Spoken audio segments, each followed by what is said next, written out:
Happy new year वो भी आने वाला है, वो भी उन्हीं लोगों का त्यौहार है, हमारा कोई त्यौहार नहीं।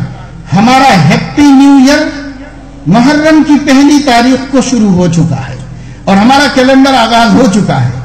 और ये कैलेंडर से भी हमें कोई बुग़्ज़ व अदावत नहीं है, मगर ये कि वो नए साल को शुरू करने के लिए पहली रात में इन बदतमीजियों का क्या आपके नबी ने हुक्म दिया है? अगर दिया है तो करो, नऊज़ु बिल्लाह, हमारे नबी इससे बरी है। और अगर नहीं दिया है तो जो नबी ने दिया है वो करो। मा आताकुमुर रसूलु फखुज़ू व मा नहाकुम अन्हु फंतहू।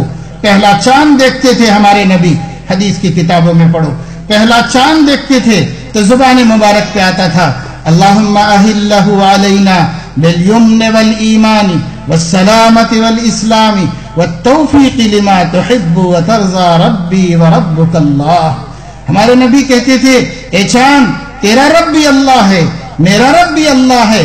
मैं आज अजमत से तुझे सिर्फ इसलिए देख रहा हूं कि तू नए महीने का आगाज कर रहा है, अल्लाह तेरे जरिए से कर रहे हैं। मैं दुआ कर रहा हूं, ए अल्लाह इस महीने को शुरू कीजिए यमन के साथ, ईमान के साथ, अमन के साथ, ईमान के साथ, सलामती के साथ, इस्लाम के साथ, और उन कामों की तौफीक के साथ जिससे आप राजी हो जाएं, उन कामों की तौफीक के साथ। तो हमारा साल तो यूं शुरू होता है, हमारा महीना तो यूं शुरू होता है। क्या नहीं है हमारे नबी के उसवे में? आपको न्यू मंथ शुरू करने के लिए, न्यू ईयर शुरू करने के लिए, सबके लिए उसवे हसना मौजूद है। हम भी दुआओं के साथ नए साल का आगाज करें। अल्लाह इस साल को मुबारक बनाइए, अल्लाह इस साल को मुसलमानों के लिए और तो पूरी इंसानियत के लिए खतरात से महफूज बनाइए, पूरे आलम में अमन व अमान का जरिया बनाइए। गुज़िश्ता साल की तरह फितनों से बचाइए, गुज़िश्ता साल की तरह की बदअमनियों से, जंगों से, जुल्मों से, नाइंसाफियों से अगले साल में हमको महफूज रखिए, हर इंसान को महफूज रखिए। ये दुआओं के साथ हमारा साल शुरू होता है। हमारा साल गार्डन्स में जाकर, पार्कों में जाकर, सड़कों पर रेसिंग करके, तालाबों पर जाकर नहीं होता हमारा साल शुरू। सीटियां बजाकर, पटाखे फोड़कर, हू हा के नारे लगाकर, बेहुदा तरीकों पर मुसलमानों का साल शुरू नहीं होता। मुसलमान बेटियों और मुसलमान बेटों, अल्लाह के वास्ते आप किसी कीमत पर इसमें शरीक न हो। आप पढ़ें, हर तालीम पढ़ें, लेकिन आप कल्चर दूसरे का न लें, कल्चर आपका अपना होना चाहिए। अल्लाह पाक अपने फजल करम से तौफीक अमल नसीब फरमाए।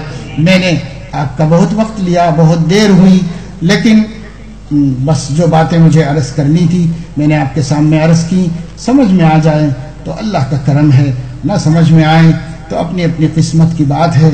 बाकी ये कि अब खतरात को समझकर खड़े होने की ज़रूरत है। हमको लड़ाई झगड़ा नहीं करना, फितना नहीं करना, कानून नहीं तोड़ना, बदअमनी नहीं फैलाना है, लेकिन हमें अपनी कौम का तहफ़्फ़ुज़ करना है। हमें अपनी मिल्लत के बच्चे बच्चे के ईमान की और दीन की हिफाजत करना है, और उसके लिए जो उलमा रास्ता बताएं उसके मुताबिक चलना है। अगर हम ये बात समझ गए तो ये जलसा कामयाब है। अल्लाह ताला अपने फजल करम से हम सबको तौफीक अमल नसीब फरमाए। व आखिरु दअवाना अनिल हम्दुलिल्लाह। दुरूद शरीफ पढ़ लीजिए।